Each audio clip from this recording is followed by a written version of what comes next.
안녕하세요. 애틀란타 BDS의 한현 부동산 전문의입니다. 안녕하세요. 주택유자 전문인 최윤석입니다. 네, 오늘 저희가 좋은 정보 좀 쉐어를 해드리고 싶어가지고 실제 최근에 있었던 사례 중에 하나인데 많이들 궁금해 하세요. 이자율이 투자용으로 융자를 받을 때랑 거주 용도로 받을 때랑 이자율 적용이 많이 다르거든요. 많이 다르죠. 한 네. 0.5% 정도 차이가 나고요. 그렇죠. 예전에는 세컨홈도 이제 프라이머리 홈과 같은 이율을 적용했지만 네. 지금은 네. 투자용 같이 이율이 높아요. 세컨홈도. 세컨홈도 네, 그렇기 집을 때문에 두 채 소유하고 맞아요. 세컨홈이라는 거는 타주에 거주하시면서 뭐 직장이라든지 이렇게 왔다 갔다 하시는 분들한테는 해당이 될 것 같아요. 그러니까 이제 렌트를 안 어떻게 세컨홈이라 그러면 좀 헷갈려 하시는 분들이 예. 있는데 제가 정확하게 얘기하자면 베케이션 홈이에요. 넣고. 네. 베케이션 홈은 뭐냐면 1년에 몇 번 가서 즐길 수 있거나 혹은 뭐 출장을 갔는데 뭐 사업체가 또 타주에 있어. 네. 거기에 가서 이제 잠깐 머무를 수 있는 집을 이제 세컨홈이라고 하는 거죠. 그렇죠. 네. 이렇게 융자를 신청을 하실 적에 이렇게 이자율이 어떤 목적으로 거주 목적에 따라서 적용이 다른데 그러면은 다 투자용을 사시는 분들도 다 이렇게 거주 용도라고 어플리케이션을 넣으면 되지 않냐 이렇게 많이 궁금해하세요. 굉장히 심플하게 생각하시는데 네. 오늘 여기에 관련해 가지고 실제 사례를 바탕으로 저희가 한번 영상을 준비해봤습니다. 네. 예, 그렇다면은 은행에서 보는 은행 관점에서의 오너 아큐파이 또는 난 오너 아큐파이, 그러니까 인베스트먼트 프로퍼티잖아요. 네. 이 정확한 정의가 뭐고 차이점이 뭐죠? 이제 오너 아큐파이는 뭐냐면 내가 실질적으로 집을 사서 네, 들어가서 사는 게 이제 거주지를 내가 확보를 하는 게 이제 오너 아큐파이. 네, 모든 가족들이 들어가서 거기서 출퇴근을 하고 생활을 하는 게 이제 오너 아큐파이라고 하는 거고요. 네, 그다음에 인베스트먼트 프로퍼티는 뭐냐면 사업 용도로 쓰이는 집을 인베스트먼트 프로퍼티라고 하는 거예요. 이 사업 용도는 뭐냐면 렌트를 놔서 수익이 발생되는 형태의 집을 사업성 집이라고 하는데 그게 명확하게 이제 인베스트먼트 프로퍼티라고 하는 거죠. 네. 그래서 이 두 개의 차이점은 뭐 은행에서도 저희가 시작 때 뭐 언급드렸다시피 이자율에서 많이 차이가 나고요. 그렇죠. 이자율 네. 플러스 뭐 다운페이도 차이가 나니까 네. 간혹 가다가 오너 아큐파이가 아닌데 추가용인데 내가 직접 들어가서 살겠다라고 하시는 분들이 계셔요. 그죠. 있는데 이게 좀 말이 안 되는 게 이제 저희도 그렇고 언더라이터도 그렇고 프로세서도 그렇고 이 서류를 보면 다 알아요. 네. 알기 때문에 이게 실질적으로 오너 아큐파이인지 아니면은 인베스트먼트 프로퍼티인지 거기서 딱 나와서 이제 융자하시는 분들이 그렇고 이거 정말 투자용입니까? 네. 몇 번에서 계속 물어보면 결국엔 손님들도 네. 이게 원래 투자용인데 거주용으로 하고 싶다라고 하시는 분들이 계시죠. 그렇죠. 네. 이렇게 또 하나의 이렇게 뭐 투자 용도지만 거주 용도라고 하시고 싶어 하시는 이유 중에 하나가 FHA, VA, 뭐 USDA 이런 정보 보증 융자 자체가 또 투자용에는 적용이 안 되잖아요. 그렇죠. 이제 네. FHA나 VA나 USDA 같은 경우는 정부에서 보조해주는 프로그램이기 때문에 자가밖에 안 되는 거예요. 네. 그래서 뭐 예를 들어서 FHA를 가지고 있는데 또 다른 FHA 아니면 혹은 VA를 갖고 있는데 또 다른 VA 융자를 받을 수 있냐? 받을 수 있기는 해요. 네. 내가 이제 자가로 집을 산다라고 하면. 근데 이제 FHA 같은 경우는 가이드라인이 100마일 이상 네. 그리고 내가 지금 살고 있는 집에 에코리가 10,000불 이상 네. 쌓여 있어야지만 이제 내가 FHA나 혹은 컨벤셔널 론으로 했을 때 이제 자가가 인정이 되는데 VA 같은 경우도 마찬가지예요. VA 융자를 받아서 뭐 조지아 스테이트에서 살고 있다가 노스캐롤라이나로 이제 이사 가셨어요. 네. 가셔서 이제 거기에서 집을 VA로 또 받아야 되는데 이런 시나리오면 받을 수가 있죠. 네. 투자용이 아니기 때문에.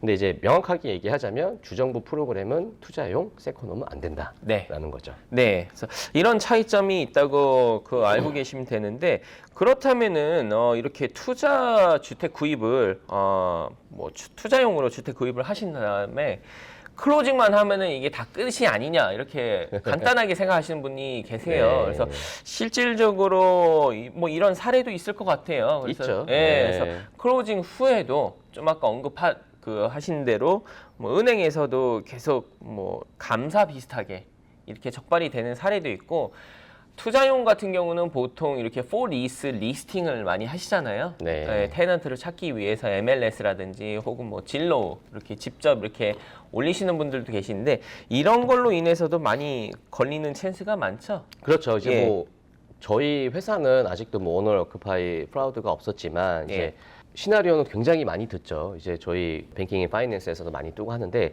제일 큰 문제가 뭐였냐면 이제 인베스트먼트 프로퍼티 노닥이라고 있잖아요. 네. 그런 거를 통해서 일단 내가 자격 조건은 안 되지만 노닥이란 프로그램을 사용을 해서 투자용으로 샀는데 실질적으로 투자용이 아닌 네. 내가 거주 목적으로 사용하시는 분들이 계세요. 그게 반대잖아요. 네. 반대지만도 그것도 또한 오너 오큐파이, 그러니까는 오큐판시 프라우드라고 정의를 하는 거예요. 네. 이 프라우드가 얼마나 무섭냐 하면 이게 또 연방법에 적용이 되잖아요. 네, 맞아요. 그래서 이게 네. 펠로니 중범죄로 또 간주가 됩니다. 맞습니다. 그래서 간단히 걸렸다고 해가지고 뭐 끝이 아니라 이런 랜덤리 이렇게 뭐 감사 비슷하게 뭐 주소를 쳤을 경우에 이렇게 뜨는 경우도 있고 이런 여러 사례를 저도 많이 접한 적이 있어요. 그래서 뭐 저희 손님은 아니지만 이렇게 뭐 케이스 스터디를 하다 보면은 뭐 지도 않게 그냥 주소만 올렸는데 이제 뭐 진로라든지 뭐 온라인을 하면 다 주소 하나에 연동이 돼 그쵸. 있잖아요. 연동돼 있죠. 네, 그래서 이게 분명히 거주 용도로 구입을 한 집인데 은행에서 나중에 클로징 후에도 이렇게 뭐 적발이 되는 경우가 있는데 실제 이렇게 적발이 되면은 뭐 어떤 조치가 은행에서 들어올 수가 일단 있죠? 뭐 첫 번째로 네, 어디를 해서 이제 문제가 발생이 돼서 문제가 있다라고 판단을 하면 전에 있던 손님과 연락을 하죠. 네. 일단은 어떻게 된 것인지에 대해서 설명을 해달라고 먼저 서면을 보내요. 네. 보내고 나서 서면으로 보내서 어떤 일인지 좀 상황 파악을 한 다음에 이게 실질적으로 어큐판시 프라우드가 낮다라고 이제 판단이 되면 바이백을 하는 거죠. 바이백. 바이백은 뭐냐면 집을 팔든가 네, 아니면 재융자를 통해서 이제 자기네 오리지널 밸런스를 페이 오프를 해줘야 되는 게 바이백이라는 거죠. 그렇죠. 근데 이제 그 또한 바이백을 못하면 네. 이게 거기서부터가 이제 문제가 커지는 거예요. 네. 그때부터는 법적인 소송을 통해서 이제 연방법으로 처벌을 받게 되어 있는 거죠. 네.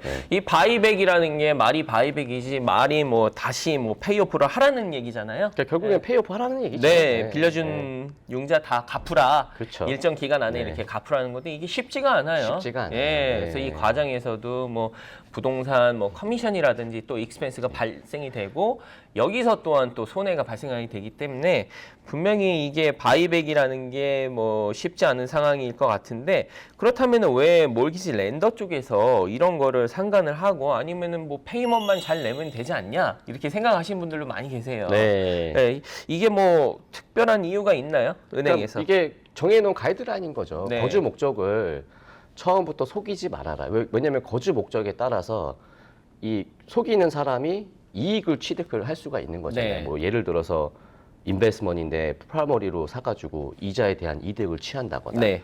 아니면 인베스먼이 그러니까는 프라머리인데 인베스먼으로 사가지고 내가 사는 경우 집을 못 사는 조건을 가지고 계신 분이 투자용으로 사서 내가 들어가서 사는 경우도 있고 네. 반대로 좋은 이자율을 받기 위해서 거주용으로 사고 투자를 놓으시는 분도 계시고 어쨌든 네. 거기 그 손님을 위한 이익 때문에 이제 은행이 손해를 보니 이게 명확한 사기 범죄라고 할 수가 있는 거죠. 그렇죠. 네. 또한 이렇게 occupancy fraud 같은 케이스 같은 경우는 뭐 이렇게 다시 세컨더리 마켓에 파는 경우가 있잖아요. 네. 은행에서도 이런 게 안 팔리거나 아니면은 뭐 이렇게 뭐 디나이드가 오는 경우가 있나요? 결론적으로는 네. 이제 어딧을 하는 이유가 뭐냐면 은행과 은행 아니면 세컨더리 마켓에 사고 판단 말이에요. 네. 문자를 사고 팔 때 그냥 사고 파는 게 아니고 이제 재직도 확인을 하고 이 어큐판시도 확인을 하고 이제 그런 거를 다 절차를 밟아야지만 팔 수가 있는데 네. 이제 어큐판시 프라우드가 거기서 걸리는 분들이 있어요. 네. 거기서 걸리는 순간 우리 은행에서는 팔 수가 없으니 이거를 재융자를 하거나 페이오프를 해야 된다라는 그런 어떠한 제도가 들어가는 거죠. 그렇기 때문에 거기서 많이들 이제 문제가 생기는 거예요. 네. 상품을 팔지 못하는 상황에서는 은행 입장에서도 클로징 이후에도 손해가 있기 때문에 이런 제재가 가해지고 또 이런 실질적으로 뭐 이런 사례가 있기 때문에 저희가 오늘 한번 영상으로 준비해 봤고요. 네. 많이들 뭐 궁금해 하세요. 융자 신청하실 적에 그냥 간단하게 그냥 뭐 산다고 하면 안 되냐 이렇게 많이들 뭐 손님들 궁금해하고 왜냐면 이자율이 또 적용되는 게 다르니까 맞아요. 예, 그래서 많이들 궁금해하셔가지고 여기에 대해서 실질적인 사례도 많이 들은 케이스가 있어가지고 오늘 한번 영상으로 준비해봤습니다. 네. 네, 앞으로도 또 궁금해하신 뭐 부동산 관련 뭐 융자 관련 소식들 업데이트를 저희가 준비를 해보면서 지금까지 애틀란타 BDS의 한연부동산 전문인이었습니다. 주택융자 전문인 최윤석이었습니다. 감사합니다.